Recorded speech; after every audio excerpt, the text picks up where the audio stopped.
গুমের জন্য শেখ হাসিনা সরাসরি দায়ী, তার বিচার হতেই হবে বললেন মির্জা ফখরুল। নির্বাচন নিয়ে এখনো নানামুখী ষড়যন্ত্র চলছে, গয়েশ্বর রায়ের হুঁশিয়ারি। রোহিঙ্গা প্রত্যাবাসনে জাতিসংঘের হস্তক্ষেপ কামনা প্রধান উপদেষ্টার। শেখ হাসিনার বক্তব্য প্রচারে কঠোর ব্যবস্থা নেওয়ার হুঁশিয়ারি সরকারের। ডাকসু নির্বাচনে চলছে অনানুষ্ঠানিক প্রচারণা, প্রোপাগান্ডা নিয়ে প্রার্থীদের ক্ষোভ, পক্ষপাতিত্বের অভিযোগ প্রশাসনের বিরুদ্ধে। গাজায় দুর্ভিক্ষ চলছে, কোন রকম রাগঢাক না করেই জানালো জাতিসংঘ, প্রত্যাখ্যান নেতানিয়াহুর।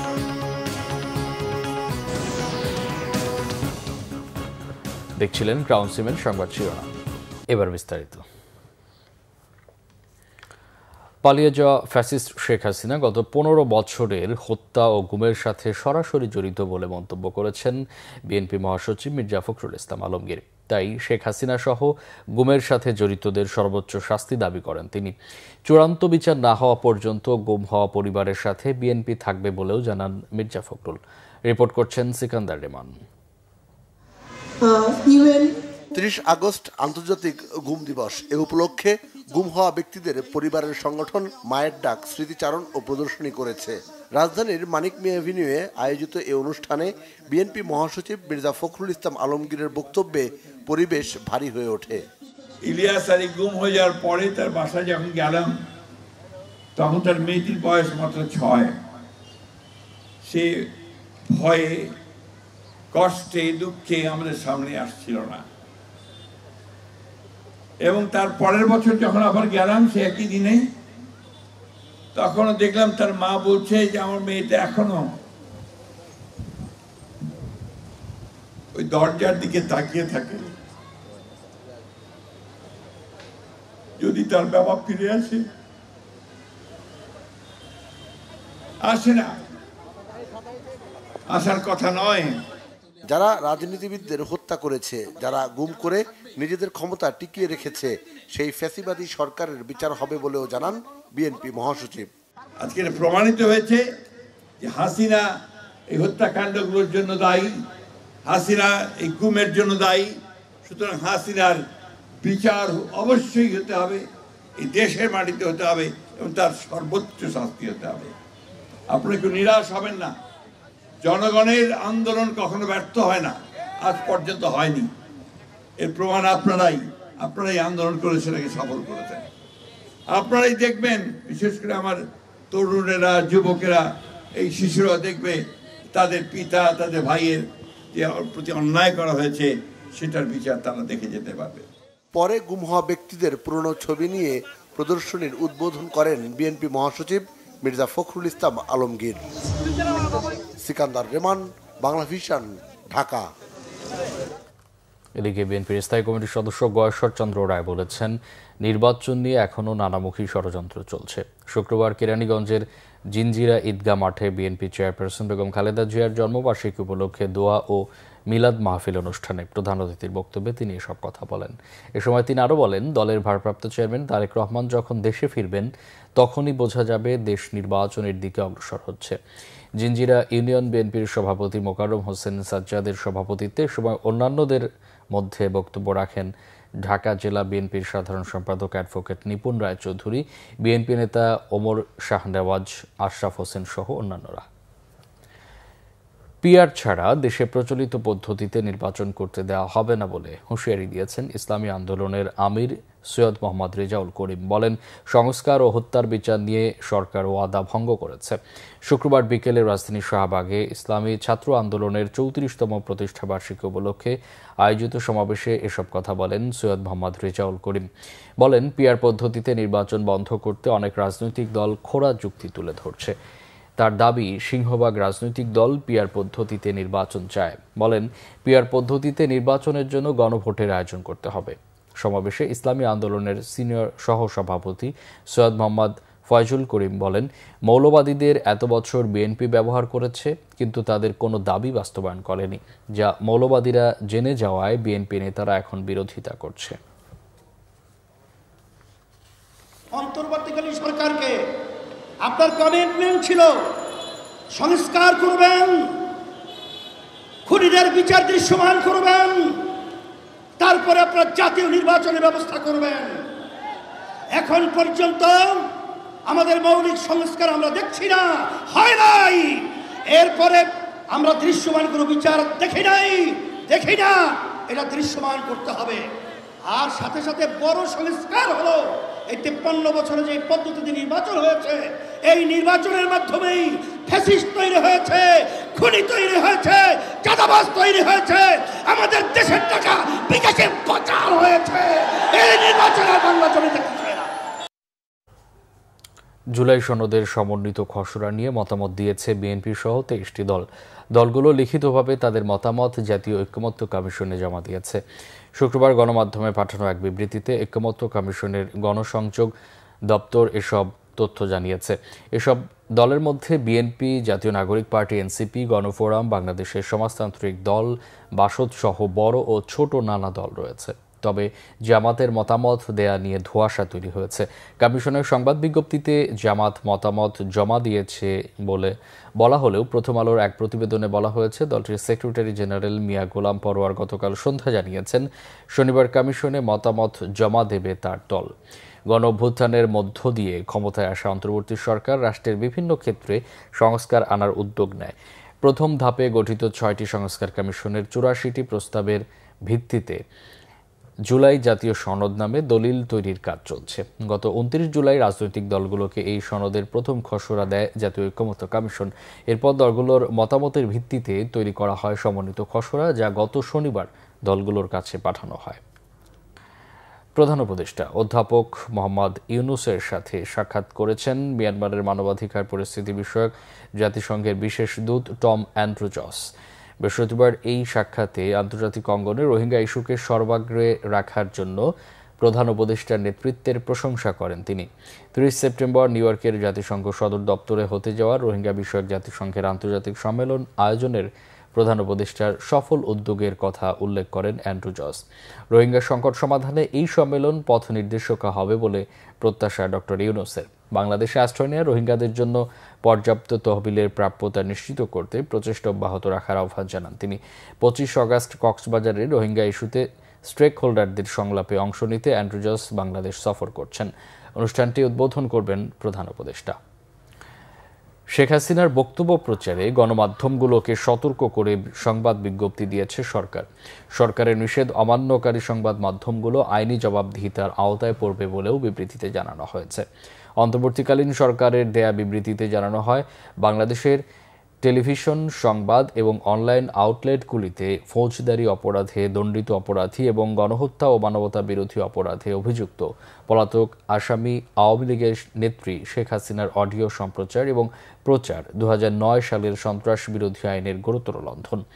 এছাড়া গত বছরের ডিসেম্বরে আন্তর্জাতিক অপরাধ ট্রাইব্যুনাল নিষেধের কথাও মনে করিয়ে দেওয়া হয়েছে। বিবৃতিতে জানানো হয়, বৃহস্পতিবার কিছু গণমাধ্যম আইন ও আদালতের নির্দেশ উপেক্ষা করে শেখ হাসিনার বক্তব্য প্রচার করেছে। এ ধরনের প্রচারকে অপরাধমূলক উল্লেখ করে জড়িত গণমাধ্যমের কর্মকর্তাদের সতর্ক করা হয়েছে বিবৃতিতে। শেখ হাসিনার বক্তব্য কেউ ভবিষ্যতে প্রকাশ করলে তাৎক্ষণিক আইনি ব্যবস্থা নেওয়ার কথা জানানো হয় সরকারের পক্ষ থেকে। মঙ্গলবার থেকে শুরু হবে ঢাকা বিশ্ববিদ্যালয় কেন্দ্রীয় ছাত্র সংসদ ডাকসু নির্বাচনের প্রচারণা। সেদিন প্রার্থীদের চূড়ান্ত তালিকায় প্রকাশ করবে নির্বাচন কমিশন। এদিকে নির্বাচনকে ঘিরে চাপা উত্তেজনা বিভিন্ন ছাত্র সংগঠন সমর্থিত প্যানেলের মধ্যে। অনলাইনে প্রোপাগান্ডা ছড়ানোর অভিযোগ রয়েছে। প্রশ্ন উঠছে প্রশাসনের নিরপেক্ষতা নিয়েও। নাবিল জাহাঙ্গীরের রিপোর্ট, ক্যামেরায় জামাল উদ্দিন। শুক্রবার থেকে শুরু হয়েছে ঢাকা বিশ্ববিদ্যালয় কেন্দ্রীয় ছাত্র সংসদ ডাকসু নির্বাচনের প্রাথমিক প্রার্থী তালিকা থেকে বাদ পড়াদের আবেদন প্রক্রিয়া, যা চলবে শনিবার পর্যন্ত। আবেদন যাচাই বাছাই শেষে মঙ্গলবার চূড়ান্ত প্রার্থী তালিকা প্রকাশ করবে নির্বাচন কমিশন। 26 তারিখ যখন চূড়ান্ত তালিকা প্রকাশ হবে, তারপর থেকে সবাই নিজ নিজ পক্ষে নির্ভয়ে নির্দ্বিধায় সব জায়গায় সব ভোটারের কাছে সব প্রচার প্রচারণা চালাতে পারবে। প্রচার শুরুর আগেই নির্বাচনী আমেজ ক্যাম্পাসে। পাল্টাপাল্টি অভিযোগ রয়েছে বিভিন্ন প্যানেলের প্রার্থীদের। নির্বাচন নিয়ে আশাবাদী দল নিরপেক্ষ প্রার্থীরাও। আমি যেহেতু সর্বকনিষ্ঠ একজন ব্যাচের শিক্ষার্থী এবং মোটামুটি ক্যাম্পাসে এসেছি বেশি দিন হয় নাই, তারপরও আমি ক্যাম্পাসের বিভিন্ন দিক পর্যালোচনা করে দেখেছি, যা ঢাকা বিশ্ববিদ্যালয়কে আরও সামনের দিকে এগিয়ে নিয়ে যেতে আমি কাজ করতে চাই। ঢাকা বিশ্ববিদ্যালয় হচ্ছে আমার কাছে একটা পরিবারের মতো। এদিন ছাত্রদল সমর্থিত প্যানেলের ভিপি প্রার্থী জানান, তাদেরকে টার্গেট করে অপপ্রচার চালানো হচ্ছে। কেউ প্রপাগান্ডা করবে আর তার কোনো আইনি ব্যবস্থা নেবে না, সেখানে বিশ্ববিদ্যালয়ে নির্বাচনী পরিবেশ সৃষ্টি হওয়ার কোনো সুযোগ আমরা দেখতেছি না। আপনারাই সেগুলো বিচার বিশ্লেষণ করবেন, কারা 5 আগস্ট পরবর্তী সময়ে শ্রদ্ধা, স্নেহ, সহনশীলতা, সহমর্মিতাকে বৃদ্ধাঙ্গুলি দেখিয়ে বারবার কারা বিশ্ববিদ্যালয়ের মাটিতে সংঘর্ষ বাঁধানোর চেষ্টা করেছে। এদিকে ছাত্র শিবিরের প্যানেল থেকে বলা হচ্ছে, প্রশাসনের আচরণ একপাক্ষিক। ডাকসু নিয়ে আমরা আসলে শঙ্কিত, প্রশাসন খুবই একপাক্ষিক আচরণ করছে। নির্বাচন আচরণবিধিতে লেখা আছে কারো কালার প্রিন্টের পোস্টার প্রচারণা পোস্টার দেওয়া যাবে না। আপনি এখন ঘুরেন একটা নির্দিষ্ট প্রার্থী দেখবেন যে তিনি কমল মেডিয়েট বা বিভিন্ন নামে বিভিন্ন ক্যাম্পেইন করেছে, সেগুলোর পোস্টার এখনো সারা ক্যাম্পাস ঘুরছে। সেগুলো বিশ্ববিদ্যালয়ের কনসার্ন দিলেও নাকি এগুলো এখনো সরাবে না। নির্বাচনের পরিবেশ নিয়ে প্রশ্ন রয়েছে বাংলাদেশ গণতান্ত্রিক ছাত্র সংসদেরও।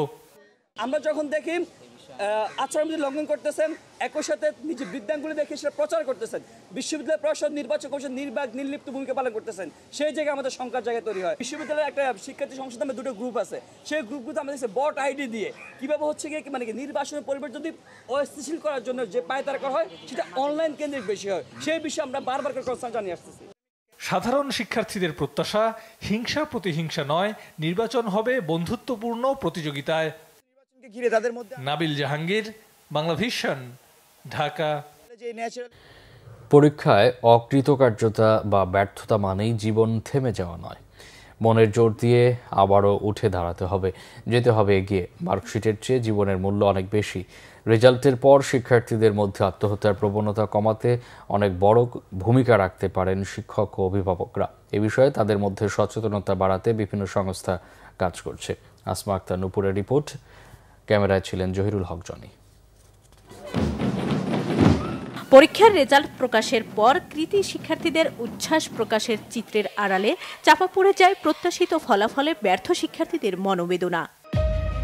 হতাশা থেকে আত্মহত্যার পথও বেছে নেন কেউ কেউ। আচল ফাউন্ডেশন নামে একটি সংস্থার জরিপে দেখা গেছে 2024 সালে সারা দেশে স্কুল, কলেজ, মাদ্রাসা ও বিশ্ববিদ্যালয়ের 310 জন শিক্ষার্থী আত্মহত্যা করেছেন। এর আগে 2023 সালে 513 জন এবং 2022 সালে আত্মহত্যা করেছিল 532 জন শিক্ষার্থী। তথ্য অনুযায়ী তুলনামূলকভাবে 17 থেকে 21 বছর বয়সী শিক্ষার্থীদের মধ্যে এই প্রবণতা বেশি দেখা গেছে। পরীক্ষায় অকৃতকার্য বা হতাশা থেকে আর যেন কোনো প্রাণ ঝরে না যায়, সেই লক্ষ্যে শিক্ষার্থী ও অভিভাবকদের সচেতনতা বাড়াতে কাজ করছে একটি বেসরকারি সংস্থা। এবারের এইচএসসি পরীক্ষা চলাকালে অভিভাবকদের মাঝে বিতরণ করা হয় লিফলেট। এ বিষয়ে কাউন্সেলিংও করা হয় তাদের। দরকার কাউন্সেলিং করা, কেননা এই আজকাল কিন্তু অনেক ছেলেমেয়ে ভুল সিদ্ধান্ত নিয়ে তাদের জীবনের ঝুঁকিতে চলে যায়। যদি তোমার 5 নাও আসে, এটা নাথিং, এটা কোনো ব্যাপার না, তোমাকে আরো জয় করতে হবে। আমি আগে থেকে ওকে মেন্টাল ভাবে করে রেখেছি, সাহস জুগিয়েছি যে বাবা তুমি ভয় পেও না, তুমি না করলে আবার ইমপ্রুভমেন্ট দেবে, সমস্যা তো নেই, একবার ভালো না করলে আরেকবার দেখবে, কিন্তু এটা তুমি হতাশ হও না। পরীক্ষায় ভালো ফলাফল বা কৃতকার্য হওয়াটাই জীবনের লক্ষ্য নয়। প্যারেন্টসরা যেন তাদের বাচ্চাদেরকে বোঝায় যে একটা খাতার রেজাল্টই তোমাদের কাছে কোনো কিছুই না, তুমি চাইলে যদি আবার তুমি ট্রাই করো তুমি ভালো রেজাল্ট করতে পারবে। আর তার থেকে বড় কথা, আমাদের রেজাল্টটা একবার গেলে আরেকবার আসবে, কিন্তু একটা জীবন যদি চলে যায় তাকে কিন্তু আমরা ফিরিয়ে আনতে পারবো না। স্টুডেন্ট আমাদের মাঝখান থেকে হারায় না যায়, তারা যেন আমাদের মাঝেই থাকে, কারণ তারাই হচ্ছে আমাদের দেশের সম্পদ। তারা বেঁচে থাকলে দেশে অনেক কিছু করা সম্ভব। রেজাল্ট খাতায় থাকুক, বুকের মানিক বুকে থাকুক। সন্তানের মনে সাহস জোগাতে হবে, বন্ধুর মতো পাশে থাকতে হবে অভিভাবকদের। রেজাল্ট কখনোই জীবনের চেয়ে বড় নয়, তাই আপনার সন্তান যদি আশানুরূপ রেজাল্ট নাও করে, তারপরেও নিজের সন্তানকে আগলে রাখুন, বুকে রাখুন। আসমা আক্তার নুপুর, বাংলা ভিশন, ঢাকা। নিখোঁজের একদিন পর নারায়ণগঞ্জের কলাগাছিয়া এলাকার মেঘনা নদী থেকে দৈনিক আজকের পত্রিকার সহকারী সম্পাদক বিভু রঞ্জন সরকারের মরদেহ উদ্ধার করা হয়েছে। কলাগাছিয়া নৌপুলিশ জানিয়েছে, মেঘনা নদীতে একটি লাশ ভাসতে দেখতে তা উদ্ধার করা হয়, যা রমনা থানা থেকে নিখোঁজ ব্যক্তির ছবির সাথে মিল রয়েছে। এদিকে রমনা থানা প্রাথমিকভাবে সিনিয়র সাংবাদিক বিভুরঞ্জন সরকারের ছবির সাথে মিল পাওয়ার কথা জানিয়েছে। বৃহস্পতিবার নিখোঁজ হলে রাজধানীর রমনা থানায় পরিবারের পক্ষ থেকে সাধারণ ডায়েরি করা হয়। গাজায় দুর্ভিক্ষ চলছে, কোনো রকম রাগঢাক না করেই জানালো জাতিসংঘ। ইসরায়েলি অবরোধের জেরে দিন দিন গাজায় খাবারের পরিমাণ তলানিতে ঠেকেছে। ভূখণ্ডের অন্তত 6 লাখ মানুষ চরম খাদ্য সংকট ও তীব্র অপুষ্টিতে ভুগছে। এই অবস্থায় গাজায় দুর্ভিক্ষ ঘোষণা করেছে জাতিসংঘ সমর্থিত সংস্থা the integrated food security phase classification IPC। Chandrika মজুমদারের ডেস্ক রিপোর্ট। ইসরায়েলি আগ্রাসন ও অবরোধে গাজায় দুর্ভিক্ষ নামতে পারে বলে দীর্ঘদিন ধরে সতর্ক করে আসছিল জাতিসংঘ সহ অন্যান্য মানবাধিকার সংস্থাগুলো। তবে এ বিষয়ে কর্ণপাত না করেই ইসরায়েল সহিংসতা চালিয়ে গেছে নিরীহ গাজাবাসীদের ওপর। ইসরায়েলের এ সহিংসতা ও অবরোধের কারণে গাজায় পূর্ণ দুর্ভিক্ষ দেখা দিয়েছে বলে জানিয়ে একটি প্রতিবেদন প্রকাশ করেছে IPC। এ প্রতিবেদনে বলা হয়েছে গাজা নগরী সহ এর আশেপাশে এর মধ্যেই দুর্ভিক্ষ শুরু হয়ে গেছে। এই এলাকায় ক্ষুধার্ত মানুষের সংখ্যা সর্বোচ্চ আকার নিয়েছে। সেখানে এখন প্রতি 5টি পরিবারের মধ্যে একটি পরিবার তীব্র খাদ্য ঘাটতিতে ভুগছে, প্রতি 3 শিশুর মধ্যে 1 শিশু তীব্র অপুষ্টিতে ভুগছে এবং প্রতিদিন 10,000 মানুষের মধ্যে সরাসরি ক্ষুধায় বা অপুষ্টিতে মারা যাচ্ছে অন্তত 2 জন। এই ভয়াবহ দুর্ভিক্ষ আগামী মাসের মধ্যে দেইর আল বালাহ ও খান ইউনিস এলাকার 6.5 লাখ নাগরিকের মধ্যে ছড়িয়ে পড়বে বলে আশঙ্কা করছেন বিশ্লেষকগণ। এ দুর্ভিক্ষ পুরোপুরি ঠেকিয়ে দেওয়া সম্ভব ছিল, কিন্তু ইসরায়েলের পরিকল্পিত বাধার কারণে ফিলিস্তিনি অঞ্চলটিতে খাদ্য সামগ্রী পৌঁছানো যায়নি বলে দুঃখ প্রকাশ করেছেন জাতিসংঘের মানবিক সহায়তা প্রধান টম ফ্লেচার। 2025 সালের এই দুর্ভিক্ষ শুধু গাজার নয়, বরং পুরো বিশ্বের দুর্ভিক্ষ। এ দুর্ভিক্ষ থেকেই প্রমাণিত হয় গাজায় কি অসহনীয় অত্যাচার চালিয়েছে ইসরায়েল। এটি এমন এক দুর্ভিক্ষ যা কিছু ইসরায়েলি নেতা তাদের যুদ্ধের অস্ত্র হিসেবে ব্যবহার করেছেন। তবে এই দুর্ভিক্ষের জন্য আমরা সবাই দায়ী, কারণ আমরা গাজার জন্য কিছু করতে পারিনি। এ দুর্ভিক্ষ পরবর্তীতে আমাদের সবাইকে তাড়া করবে। গাজায় অত্যাচার ঠেকাতে তুমি কি করেছিলে, এই প্রশ্নের বোঝা আমাদের আজীবন বইতে হবে। জাতিসংঘের এমন প্রতিবেদন তাৎক্ষণিকভাবে প্রত্যাখ্যান করেছে বেনিয়ামিন নেতানিয়াহু সরকার। IPCর তথ্যটি মিথ্যা ও পক্ষপাত দুষ্ট বলে মন্তব্য করেছে তারা। হামাসের আংশিক তথ্যের ওপর ভিত্তি করে এই জরিপটি করা হয়েছে বলেও দাবি ইসরায়েলি প্রশাসনের। গাজার এমন পরিস্থিতিতেও বন্ধ নেই ইসরায়েলের হামলা ধরপাকড়। 22 মাসের সহিংসতায় গাজার অর্ধেকের বেশি মানুষ এখন অনাহার, দারিদ্র্য ও মৃত্যুর মতো ভয়াবহ সব পরিস্থিতির মুখোমুখি হচ্ছে। Chandrika Majumdar, Bangla Vision news desk. নটরডেমিয়ানদের মধ্যে ভ্রাতৃত্ববোধ দৃঢ় করার মাধ্যমে সমাজের জন্য কল্যাণকর কাজে ব্রতী হবার আহ্বান জানিয়েছেন আইনজ্ঞ ডক্টর কামাল হোসেন। শুক্রবার ক্লাব নটরডেমিয়ান্স আয়োজিত নটরডেম কলেজের 1953 থেকে 1983 সাল পর্যন্ত মাধ্যমিকে উত্তীর্ণ কৃতী ছাত্রদের পুনর্মিলনী লিগেসি নাইটে তিনি একথা বলেন।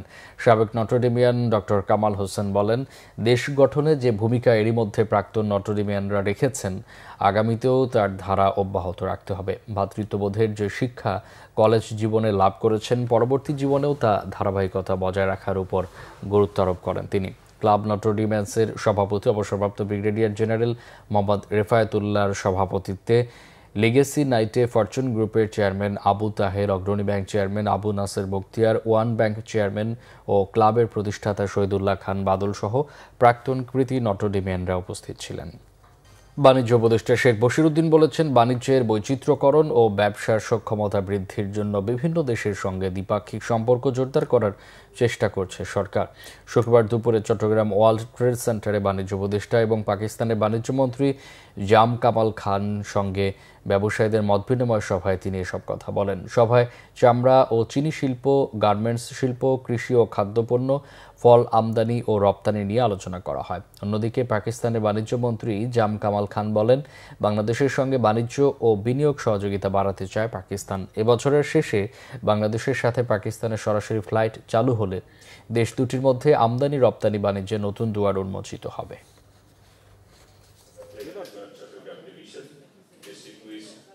আমাদের বাণিজ্যের বৈচিত্র্যকরণ এবং আমাদের বাণিজ্যের এবং আমাদের ব্যবসার সক্ষমতা বৃদ্ধি করার উদ্দেশ্যে আমাদের যে দ্বিপাক্ষিক যতগুলো দেশের সাথে আমরা সংযুক্ত হতে পারা সম্ভব, আমরা সকলের সাথে উদারভাবে সংযুক্ত হওয়ার চেষ্টা করছি। বিক্রয়ের প্রবৃদ্ধি এবং আমাদের প্রতিযোগিতাপূর্ণ মূল্যে আমদানির সক্ষমতা বৃদ্ধি করার ক্ষেত্রে আমরা একত্রিত হয়েছি। Alhamdulillah, here in Bangladesh, I think so if you pick up food, you pick up supplies, you pick up construction material, you pick up any care relating to industry, value addition, food chain, textiles, garment, leather, footwear. And not only with that, the visa process, which has already been made faster, and the processes are now very much online, which Pakistan has done for the last 6-7 months. সংবাদ শেষ করব crown 7 শিরোনামগুলো আরেকবার জানিয়ে। গুমের জন্য শেখ হাসিনা সরাসরি দায়ী, তার বিচার হতেই হবে বললেন মির্জা ফখরুল। নির্বাচন নিয়ে এখনো নানামুখী ষড়যন্ত্র চলছে, গয়েশ্বর রায়ের হুঁশিয়ারি। রোহিঙ্গা প্রত্যাবাসনে জাতিসংঘের হস্তক্ষেপ কামনা প্রধান উপদেষ্টার। শেখ হাসিনার বক্তব্য প্রচারে কঠোর ব্যবস্থা নেয়ার হুঁশিয়ারি সরকারের। ডাকসু নির্বাচনে চলছে অনানুষ্ঠানিক প্রচারণা, প্রোপাগান্ডা নিয়ে প্রার্থীদের ক্ষোভ, পক্ষপাতিত্বের অভিযোগ প্রশাসনের বিরুদ্ধে। গাজায় দুর্ভিক্ষ চলছে, কোনো রকম রাগঢাক না করেই জানালো জাতিসংঘ, প্রত্যাখ্যান নেতানিয়াহুর।